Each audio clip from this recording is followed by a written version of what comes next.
আমি ছাত্র জীবনে 600 টাকা বেতনে ইমামতির চাকরি করেছি। আমি তখন স্ট্যান্ড করা ছাত্র।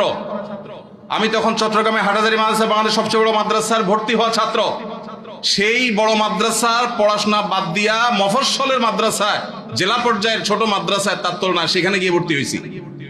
ঢাকা ইউনিভার্সিটি রেখে গ্রামের মফস্বলে কলেজে ভর্তি হওয়ার মতো আমি সে কাজ করেছি। আমি সেই ছেলে 600 টাকা বেতন ইমামতি করে বাবা যখন ব্যবসা করতে করতে দেয়ালে পিঠ থেকে গেছে, তখন চিন্তা করলাম আমার ভালো মাদ্রাসা পড়ালেখার চাইতে এই মুহূর্তে বাবার পাশে দাঁড়ানো দরকার। সেখানে গেছি। কই, আলহামদুলিল্লাহ ওই অবস্থায় ইমামতি করে কয়েক কিলোমিটার সাইকেল চালিয়ে মক্তব পড়িয়ে তারপর পড়ালেখা করে 10 stand, 3rd stand, 2nd stand, তিনটি স্ট্যান্ড আমার ছাত্র জীবনে আল্লাহ করার তৌফিক দিয়েছেন। এবং এই সব বরকত আল্লাহ তাআলা ওই সময় দিয়েছেন যখন আমি স্ট্রাগল করি, যশোর যুব প্রশিক্ষণ কেন্দ্রে ইমামতি করি। 4টি বছর, একদিন দুই দিন না। এখন যুবকরা বলে যে অভাব কিভাবে দূর করব? আমের সিজনে 10 কেজি আম নিয়ে বসে যান। 10 কেজি আমের দাম কত? আত্মীয় স্বজন বন্ধু বান্ধব চাইলে অনেকের কাছ থেকে পেয়ে যাবেন। 5 টাকা 10 টাকা করে লাভ করেন, 11 কেজির টাকা হয়ে যাবে। এরপর 11 কেজি নিয়ে বসেন, আস্তে আস্তে সামনে বাড়েন। যুবকরা এখন চাকর হইতে চায়, উদ্যোক্তা হতে চায় না। আসুন্নাহ ফাউন্ডেশন আপনাদেরকে উদ্যোক্তা বানাতে চায় ইনশাআল্লাহ।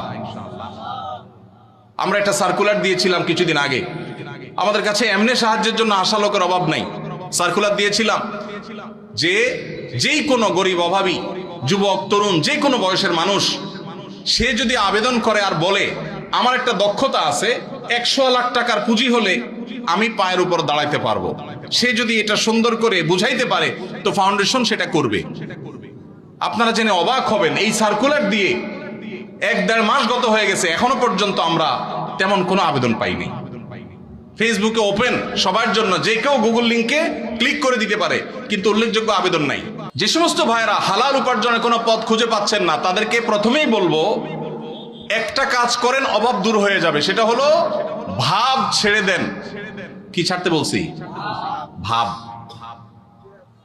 ভাব ছেড়ে দিলে অভাব দূর হয়ে যাবে।